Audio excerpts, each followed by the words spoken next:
성경 말씀 고린도전서 9장 24절 말씀부터 27절 말씀까지 같이 봉독하도록 하십시다. 운동장에서 다름질하는 자들이 다 달아날지라도 오직 상 얻는 자는 하나인 줄을 너희가 알지 못하느냐. 너희도 얻도록 이와 같이 다름질하라. 이기기를 다투는 자마다 모든 일에 절제하나니 너희는 썩을 멸류관을 얻고자 하되 우리는 썩지 아니할 것을 얻고자 하노라. 그러므로 내가 다름질하기를 향방 없는 것 같이 아니하고 싸우기를 허공을 치는 것 같이 아니하여 내가 내 몸을 쳐 복종하게 하면 내가 남에게 전파된 후에 자기가 도리어 버림이 될까 두려워함이로라. 아멘. 우리 지난 주일날 하나님께서 우리에게 상급을 약속을 해주셔서 우리의 신앙생활의 삶에 대한 소망을 가지게 하셨다는 사실을 우리가 상고를 했습니다. 24절 이후에 25절, 26절, 27절까지의 말씀은 우리가 상을 얻기 위해서 어떤 자세를 가져야 하는가, 또 상 얻기를 소원하는 사람들은 어떤 모습의 열매를 맺는가 하는 부분을 우리에게 교훈하시는 말씀입니다. 특별히 우리 오늘 상 받을 소망을 마음에 지난 주일날 확실하게 새겼으니까 그동안도 가지고 있었지만 우리가 어떻게 해야 그 상 받는 일에 더 큰 축복과 상을 받을 수 있겠는가 하는 부분 말씀을 상고를 하도록 하십시다. 오늘 여기 25절에 보면 이기기를 다투는 자마다 모든 일에 절제하나니 저희는 썩을 멸류관을 얻고자 하되 우리는 썩지 아니할 것을 얻고자 하노라.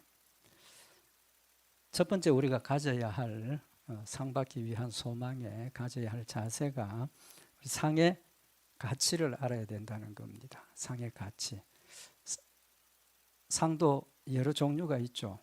그냥 막 수여하는 상, 뭐 아무나 받는 상도 있고 특별히 가치가 있는 상도 있습니다. 그렇다면 우리가 받을 천국의 그 상이 어떤 가치, 얼마만한 상의 가치가 있는가 하는 것을 정확하게 알 필요가 있죠. 가치가 크면 클수록 어떻게 됩니까? 더 열심히 밀어 달릴 수 있겠죠. 그죠? 가치가 없으면 있어도 그만, 없어도 그만, 뭐 그런 자세가 될 겁니다. 오늘 여기 25절에 보면 이기기를 다투는 자마다 모든 일에 절제하나니 저희가 썩을 멸류관을 얻고자 하되 우리는 썩지 아니할 것을 얻고자 하노라. 우리에게 그 운동 경기를 통해서 상에 대한 교훈을 하셨는데 세상에서의 모든 경주들은 결과가 상으로 받지만 그 상은 가치가 어떻다 그럽니까? 썩을 멸류관, 썩는 거라는 겁니다. 그죠? 그러나 우리가 받을 상은 썩지 않는 상이라는 겁니다. 뭐 썩는 거라 그러면 없어진다는 그런 의미가 있겠죠. 또 우리 썩지 않는다는 것은 영원토록 존재한다는 어떤 그런 의미도 있을 겁니다. 그래서 고린도전서 15장 42절에 보면 죽은 자의 부활도 이와 같으니 썩을 것으로 심고 썩지 아니할 것으로 다시 산다. 죽은 자의 부활, 우리가 영적으로 하나님을 모르고 세상 가운데 살던 죽었던 우리의 모습일 때는 소망이 없었죠. 그러나 우리가 부활하는 그 부활의 소망 가운데는 썩을 것으로 심고 썩지 아니할 것으로 거둔다는 겁니다. 사실은 우리가 지금 가지고 있는 이 모든 것 중에 썩지 않는 게 있습니까? 없습니까? 생각해 볼 필요가 뭐 있습니까? 썩지 않을 게 없습니다. 썩어지는 속도가 굉장히 느린 것도 있는 반면에 썩는 게 금방 썩어지는 것도 있고 그런 정도의 차이가 있는 것이지 절대로 이 세상에는 썩어지지 않는 게 없습니다. 그럼 우리가 하나님 앞에 섬기고 또 하나님 드리고 순종하는 이 모든 일들이 결국 뭐 가지고 섬기는 겁니까? 썩지 않는 걸 가지고 우리가 하나님을 섬기는 거죠. 그런데 결과는 뭡니까? 썩지 않는 게 새로 탄생해서 썩는 게 새로 탄생해서 썩지 않는 것으로 변화해서 우리에게 주신다는 겁니다. 그러니까 그 상의 가치가 얼마나 크냐는 겁니다. 썩지 않은 걸 가지고 심었는데 썩지 않는 걸 가지고 만들었는데 썩지 않는 걸로 우리에게 주시니까 그 상의 가치가 엄청나게 크다 정도가 아니라 뭐 상상할 수 없을 정도로 소중한 거죠. 디모데후서 4장 8절에 보면 이제 후로는 나를 위하여 의의 면류관이 예비되었으니 주 곧 의로우신 재판장이 그날에 내게 주실 것이니 내게만 아니라 주의 나타나심을 사모하는 모든 자에게니라. 하나님 우리에게 주시는 상을 뭐라고 그랬습니까? 의의 면류관이라고 표현을 하고 있습니다. 우리 위에, 머리 위에 의의 면류관, 영광의 면류관을 씌워줄 것을 말씀하시고, 내게만 아니라, 사도 바울이 내게만 아니라 주의 나타나심을 사모하는 모든 자에게니라. 모든 자입니다. 신앙생활을 하면서 나는 하나님 앞에 아무것도 한 일이 없는 것 같고, 또 어떤 사람은 임종시에 예수 믿는 믿음을 고백하고 죽는 분들도 있습니다. 저도 그런 경험을 했습니다. 그러면 그런 분들이 살아있는 동안 썩지 않은 걸 가지고 썩을 수 있는, 썩는 걸 가지고 썩지 않을 것을 만든 기회가 있었습니까? 없었습니까? 없었지 않습니까? 없었습니다. 그죠? 임종에 내가 예수 믿습니다 하고 예수 믿음을 고백하고 천국 가는데 순종하고 하나님을 섬길 기회가 없었으니까 상급이 없을 거라는 거예요. 그런데 오늘 여기 본문 말씀에 디모데후서 4장 8절에 이제 후로는 나를 위하여 의의 면류관이 예비되었으니 이 예비된 것이 내게만 아니라 주의 나타나심을 사모하는 모든 자에게, 예수 믿는 모든 성도들은 심판날 부활하고 의의 면류관을 쓰고 천국 들어가는 겁니다. 마지막에 좀 더 그 말씀을 참고를 하도록 하고, 모든 사람이 상 받습니다. 상 받았습니다. 그거 명확하게 우리 마음에 새기십시다.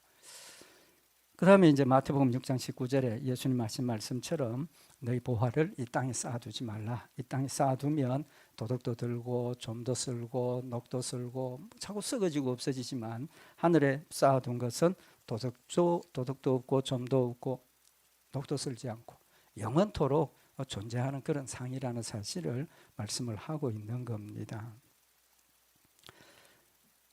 여기 한 가지 이제 말씀을 꼭 드려야 할 부분이 있습니다.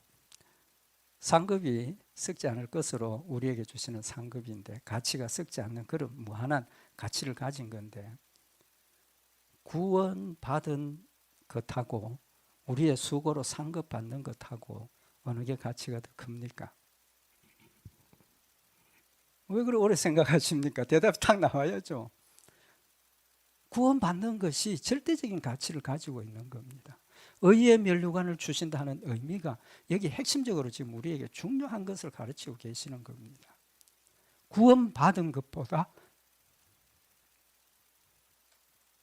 더 큰 가치와 은혜, 축복 절대로 없습니다. 하늘나라에 가서 우리가 엄청난 상급을 받는다 할지라도 그것은 하나님께서 나를 구속하시고 천국 데려가신 그 의의 면류관을 씌워준 가치에 비하면 그건 아무것도 아니라는 거예요. 아무것도 아니라는 거예요. 그래서 요한복음 1장 16절에 보면 우리가 다 그의 충만한 데서 받으니 은혜 위에 은혜르라.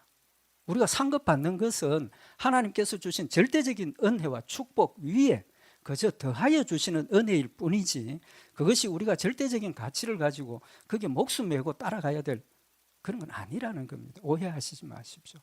저는 상급에 대한 이 말씀을 전할 때마다 굉장히 두려운 게, 우리 성도들이 하나님께서 주신 이 구속의 은혜와 축복을 자꾸 잊어버리고 상급에 꽂혀가지고 상 받아야지. 물론 하나님 그걸 원하십니다. 그러나 그 출발이 어디냐는 겁니다. 하나님 나를 구속하시고 하나님 나를 하나님의 백성 삼아 주셨고 천국 데려가시는 그것 때문에 기쁘고 즐겁고 감사해서 우리가 상을 위해서 쫓아가는 것이지, 그건 무시하고 상급에 꽂히면 절대로 아닙니다. 절대로 아닙니다. 하나님 우리가 연약함을 아시기 때문에 상급에 대한 걸 말씀을 하시고, 하나님 주신 은혜와 하나님 주신 사랑이 뜨거운 열심으로 우리 마음속에 있지만 때로 잊어버리고 있다는 겁니다. 때로가 아닙니다. 솔직히 잘 잊어버리고 있지 않습니까? 그럴 때 하나님 주신 은혜와 사랑도 중요하지만 때로는 하나님 약속하신 상급 때문에, 때로 하나님 주신 축복의 역사 때문에 힘을 낼 수 있고 또 더 뜨겁게 하나님을 따라갈 수 있는 동기부여가 되는 것일 따름이지, 그게 절대적인 가치는 아니라는 걸 우리가 마음에 새기자는 겁니다. 그래서 요한복음 1장 17절에 보면 율법은 모세로 말미암아 주신 것이요 은혜와 진리는 예수 그리스도로 말미암아 온 것이라. 율법은 순종하면 상 주시겠다는 그 약속 아닙니까? 그 약속 모세를 통해서 주신 것이지 예수 그리스도를 통해서 주신 절대적인 건 아니라는 겁니다. 그러나 예수 그리스도를 통해서 우리에게 주신 것은 은혜와 진리, 진정한 은혜와 진리를 예수 그리스도를 통해서 우리에게 주셨다는 사실을 우리에게 교훈을 하고 있는 겁니다. 상급의 가치도 중요하지만 그보다 더 큰 가치 때문에 상급의 가치가 있다는 것 다시 한번 마음에 새기는 시간이 되기를 원합니다. 두 번째로 우리가 이 상급받기 위해서 가져야 될 자세가 뭐냐 하면 고린도전서 9장 24절에 이기기를 다투는 자마다 모든 일에 절제하나니 저희는 썩을 멸류관을 얻고자 하되 우리는 썩지 아니할 것을 얻고자 하노라. 우리가 상 받기 위해서 뭐 해야 된다는 겁니까? 모든 일에 절제해야 된다는 겁니다. 여기 이기기를 다투는 자마다 모든 일에 절제하나니, 여기 이기기를 다툰다는 사람은 누구를 의미를 합니까? 세상에 지금 운동 경기에 참여하는 운동 선수들 이야기를 하는 거죠. 운동 선수들이 상 받기 위해서 절제 어느 정도 하는지 우리 다 알고 있지 않습니까? 운동 경기 계획이 되면 미리부터 그때부터 먹는 거 조심하고 행동 조심하고 생활하는 패턴 절제하고 조심한다는 겁니다. 요새는 뭐 이게 굉장히 많이 알려져서 특히 이 신체 관리하는 사람들 먹는 음식도 절제하죠. 뭐 운동하는 양도 절제하죠. 통계를 내 가지고 그만큼 정확하고 분명하게 절제를 한다는 겁니다. 그럼 이 절제라는 의미가 뭡니까? 절제라는 의미, 헬라 원어의 의미는 스스로 자기를 다스린다, 그런 뜻입니다. 내 자신을 다스린다는 겁니다. 한마디로 절제라는 의미, 그렇게 우리도 받아들이고 있죠. 근데 이 절제를 말씀을 드리면 꼭 따라오는 질문이 있습니다. 그 절제가 뭐가 됩니까? 금욕이 되는, 금욕이라고 생각하는 경우가 있습니다. 절제는 절대로 금욕 아닙니다. 금욕이라는 것은 무조건 내가 가져야 되고 내가 소유해야 되고 내가 하는 것, 물론 비슷한 의미도 있지만 다 자꾸 끊어내는 겁니다. 그래서 최소한의 것을 먹고 최소한의 것을, 세상의 것을 영위를 하고 전체를 하나님 앞에 드리겠다, 그런 개념을 가지게 되는 거죠. 그러니까 어떻게 됩니까? 세상 가운데 일상생활 가운데서는 금욕이 제대로 이루어집니까? 안 이루어집니까? 제대로 안 이루어지죠. 그러니까 어떻게 합니까?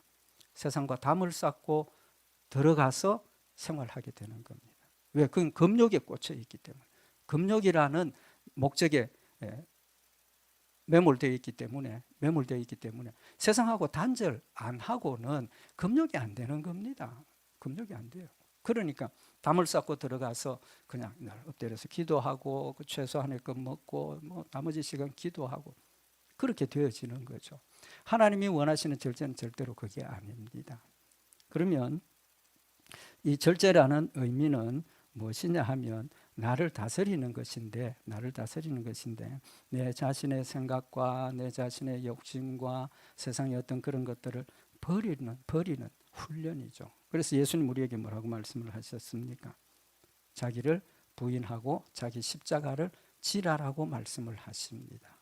그런데 하나님께서 우리에게 원하시는 자기 부인과 자기 십자가를 지고는 격리되어서 숨어 들어가서 내만 살면서 하라는 게 아니고 어디에서?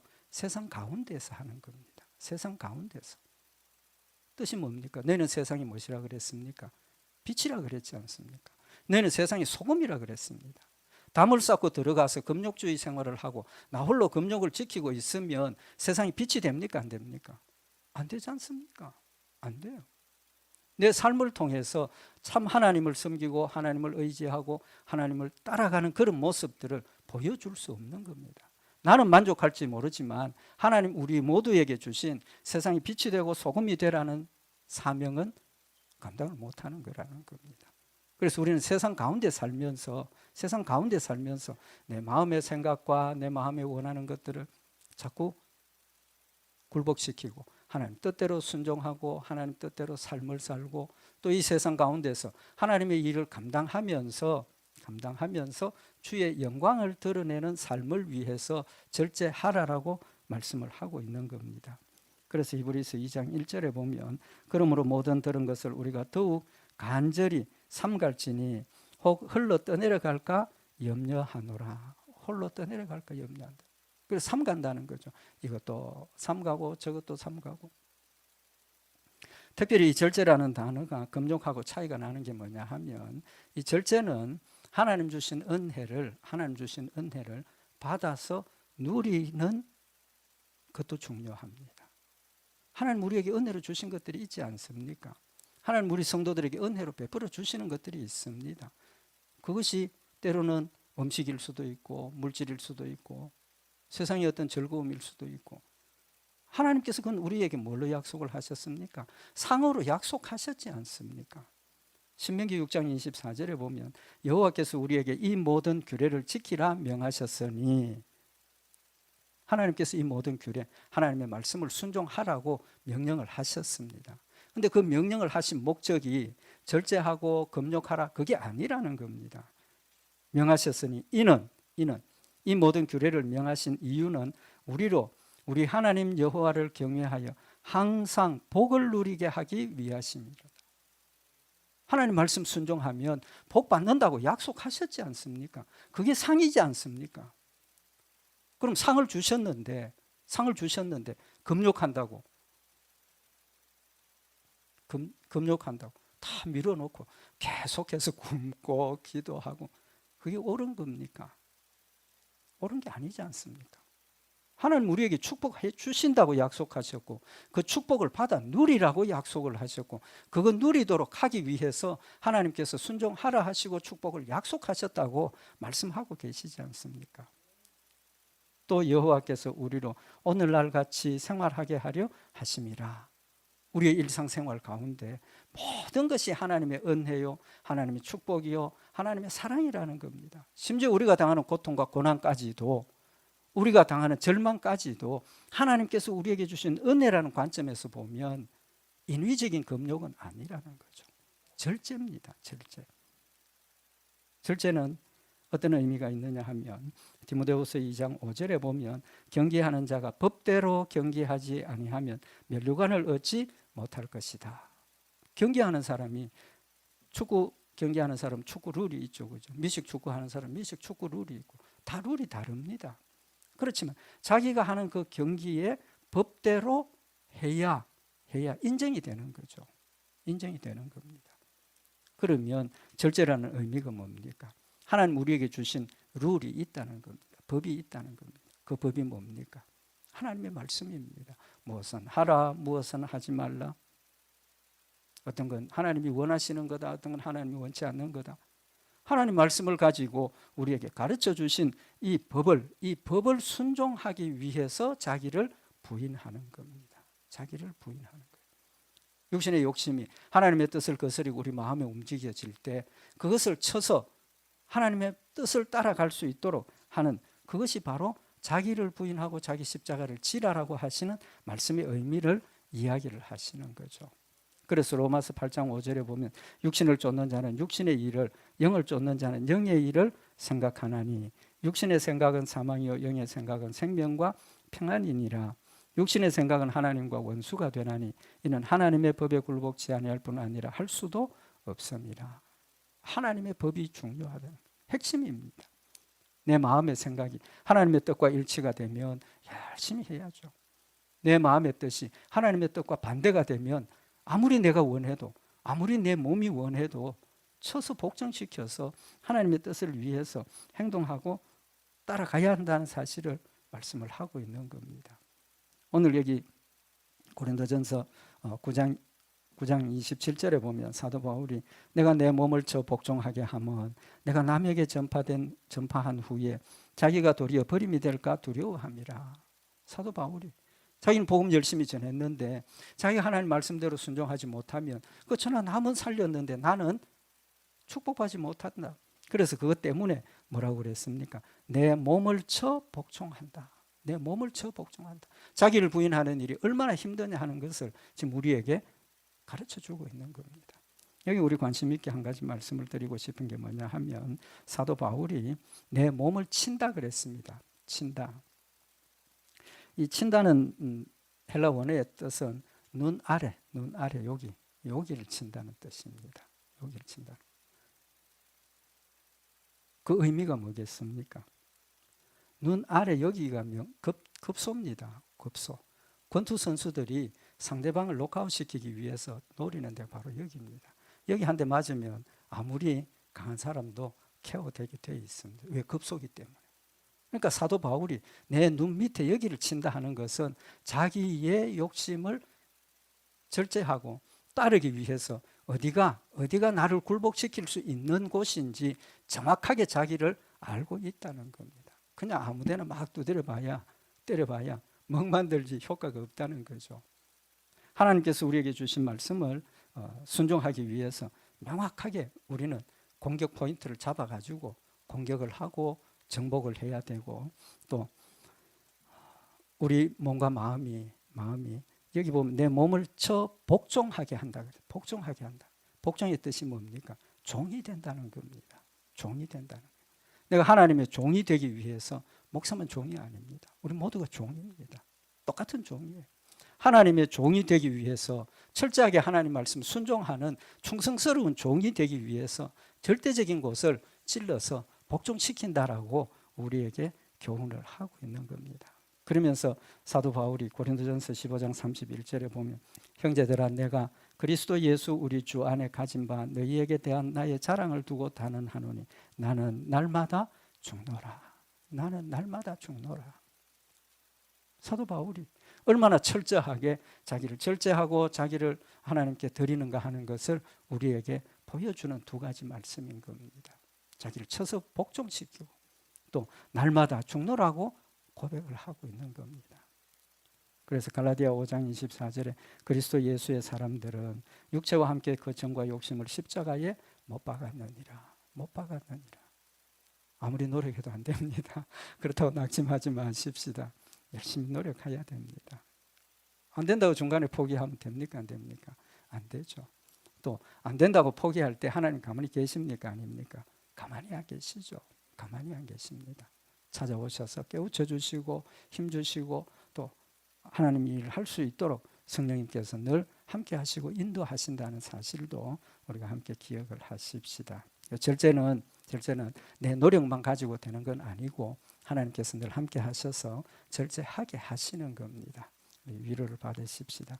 그 다음에 이제 우리가 뭐가 있어야 하느냐 하면 26절에 보면 그러므로 내가 다름질하기를 향방 없는 것 같이 아니하고 싸우기를 허공을 치는 것 같이 아니하여.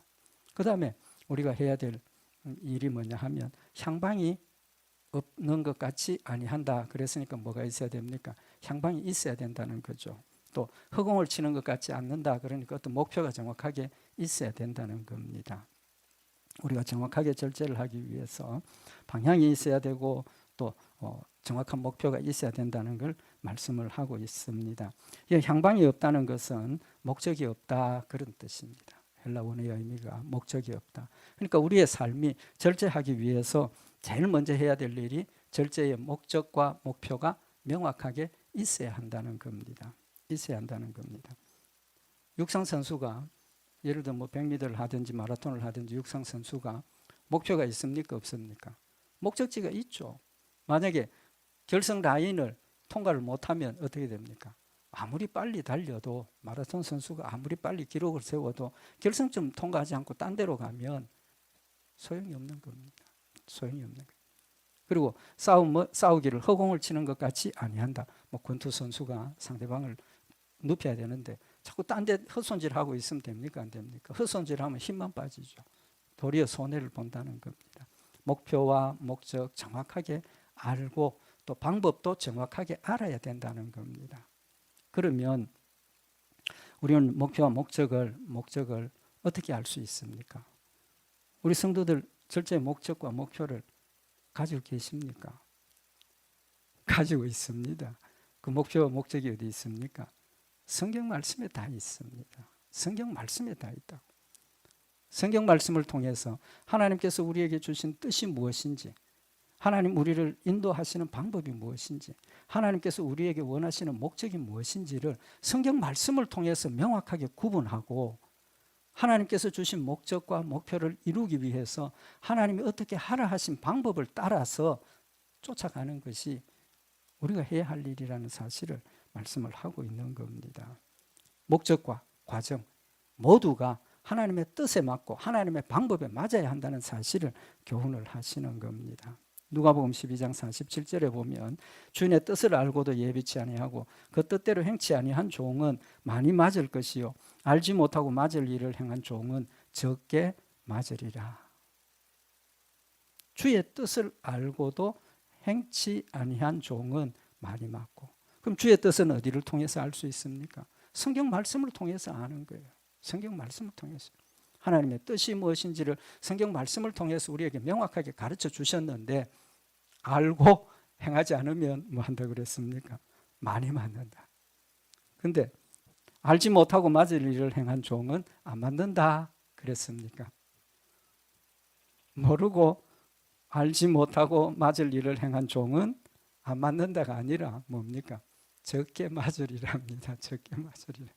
그러니까 몰라서 안 해도 맞고 알고도 안 해도 맞습니다. 그럼 어떻게 해야 됩니까? 안 맞으려면 열심히 알고 행해야 된다는 결론을 지금 우리에게 말씀을 하고 계시는 겁니다. 그래서 성경 말씀 열심히 우리가 상고를 하고 열심히 기억을 하고 하나님 말씀을 따라서 하나님의 뜻이 무엇인지, 하나님이 원하시는 것이 무엇인지, 하나님이 원하시는 방법이 무엇인지를 우리가 잘 분별하고 그렇게 따라가야 한다는 사실을 말씀을 하고 계시는 겁니다.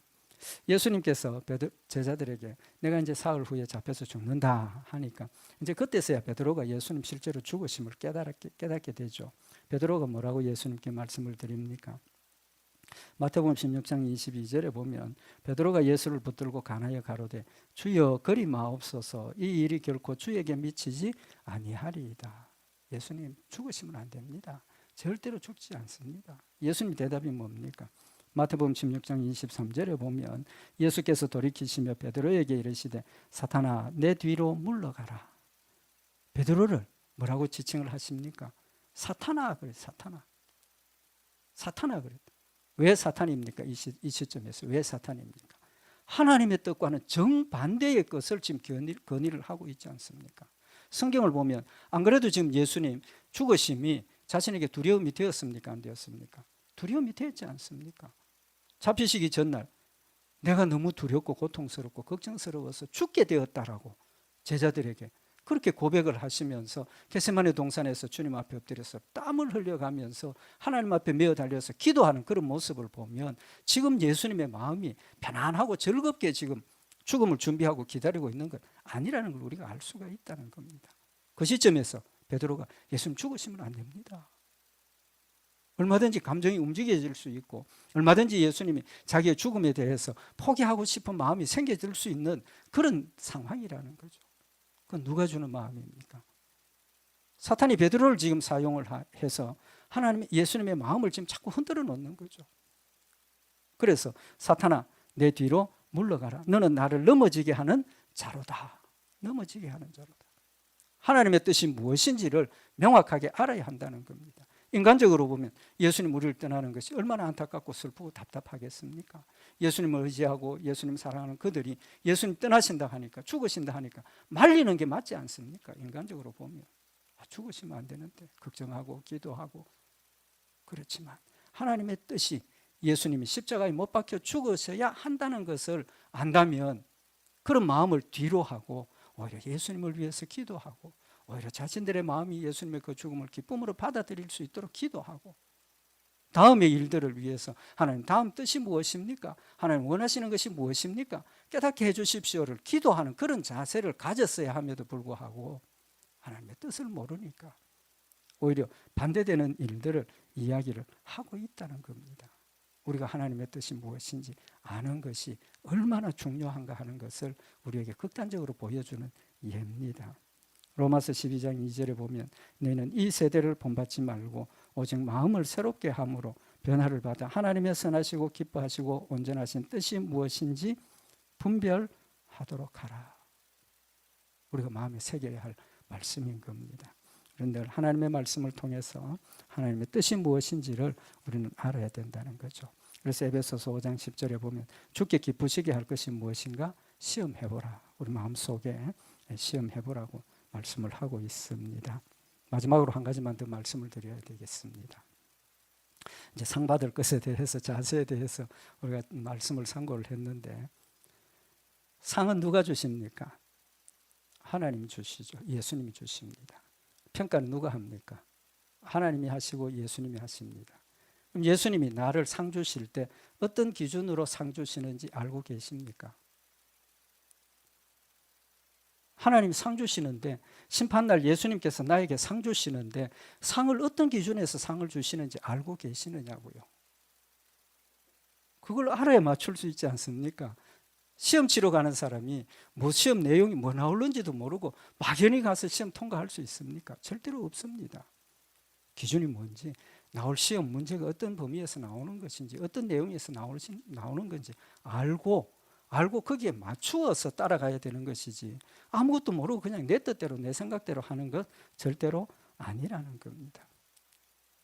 하나님께서 여러분과 저를 평가하시는 기준, 첫째는 우리의 마음을 보십니다. 우리의 마음을 보십니다. 꼭 기억하십시오. 귀한 것을 많이 드렸느냐, 아름다운 것으로 드렸느냐, 상관없습니다. 상관없습니다. 하나님 나의 마음을 보시는 하나님이십니다. 많고 적음 상관없습니다. 귀하냐 아니냐 상관없습니다. 하나님께서 나의 마음을 보시는 하나님이시라는 사실을 우리 꼭 마음에 새기시길 바랍니다. 왜 마음을 보십니까?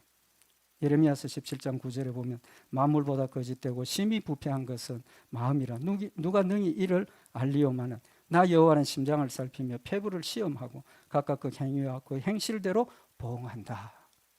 마음을 보시는 이유가 있습니다. 사람들은 우리 마음을 알 수 있습니까? 없습니까?